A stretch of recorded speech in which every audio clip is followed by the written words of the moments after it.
আসসালামু আলাইকুম আমার প্রিয় বন্ধুরা, আশা করি তোমরা সবাই ভালো আছো আর আমিও ভালো আছি। আর প্রতিদিনের মতো আজকেও তোমাদের সবার সাথে একটা মজাদার রেসিপি শেয়ার করতে চলে আসলাম।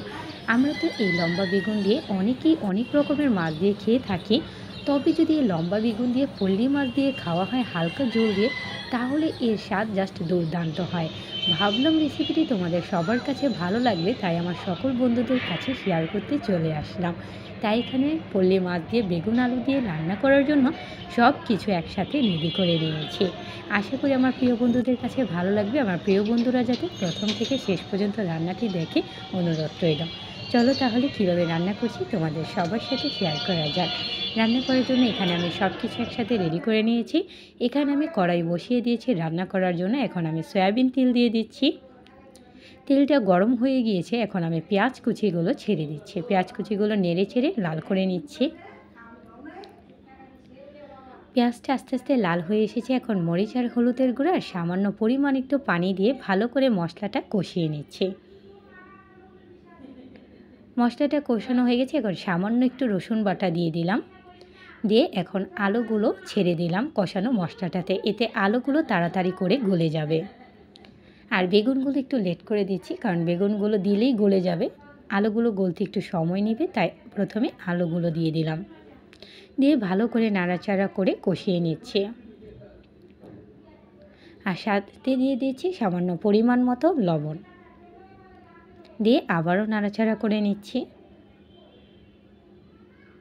আলুটাতে বলক চলে এসেছে, এখন আলুটার সাথে যাতে মাছগুলো ভালো করে কষানো হয়ে যায়, এই জন্য সাথে পল্লী মাছগুলো দিয়ে দিচ্ছি। এই পল্লী মাছ দিয়ে কিন্তু এই লম্বা বেগুন দিয়ে খেতে অসম্ভব স্বাদ হয়।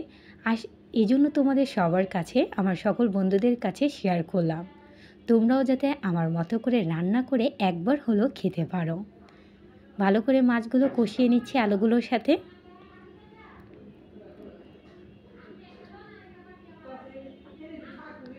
মাছগুলো কষানো হয়ে গেল, এখন মাছগুলো তুলে নিচ্ছি।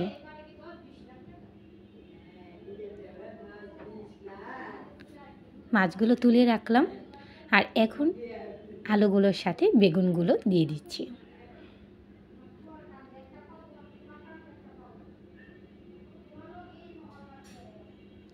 আর এখন সাথে দিয়ে দিচ্ছি বেশি করে একটু কাঁচামরিচ, এতে রান্নাটাতে দারুণ স্বাদ হবে আর খেতেও ভালো লাগবে। দিয়ে বেগুন, কাঁচামরিচ, আলু এখন একসাথে সবগুলো ভালো করে কষিয়ে নিচ্ছি।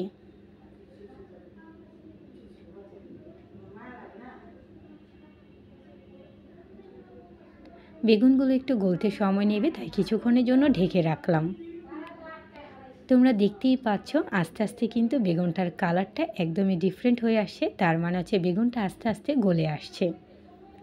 আবারও ভালো করে বেগুন আলুগুলো নাড়াচাড়া করে নিচ্ছি উপর থেকে নিচ পর্যন্ত। যত নাড়াচাড়া করে নেবে তেল চলে আসবে, ততই হচ্ছে মশলাটার একটা আলাদা যে গন্ধ থাকে সেই ফ্লেভারটা আর আসবে না। যেহেতু হালকা ঝোল দিয়ে রান্না করছি, তাই আমি অল্প পরিমাণ একটু পানি দিয়ে দিলাম। দিয়ে নাড়াচাড়া করে নিচ্ছি। আর এখন উপর দিয়ে দিক দিয়ে দিয়ে দিচ্ছি দেশি টমেটো, কারণ আমাদের পরিবারের সকলেই হচ্ছে দেশি টমেটো পছন্দ করে এরকম ঝোল খাবারে।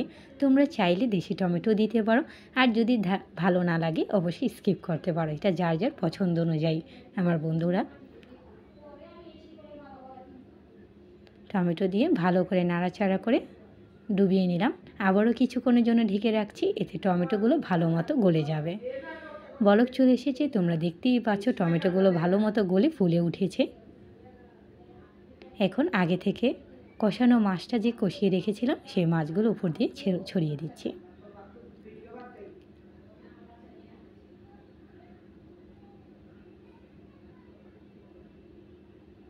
ভালো করে ডুবিয়ে দিলাম।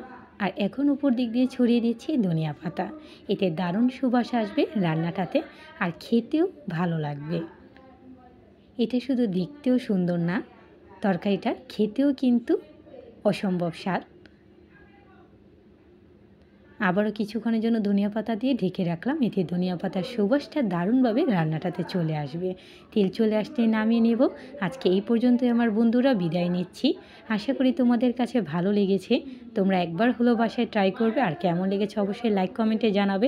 আমার সকল বন্ধুদের কাছে অনুরোধ রইল, যারা যারা আমাকে সাপোর্ট করেনি সাপোর্ট করে ফেলো আমার নিত্য নতুন ভিডিও দেখার জন্য। আল্লাহ হাফেজ।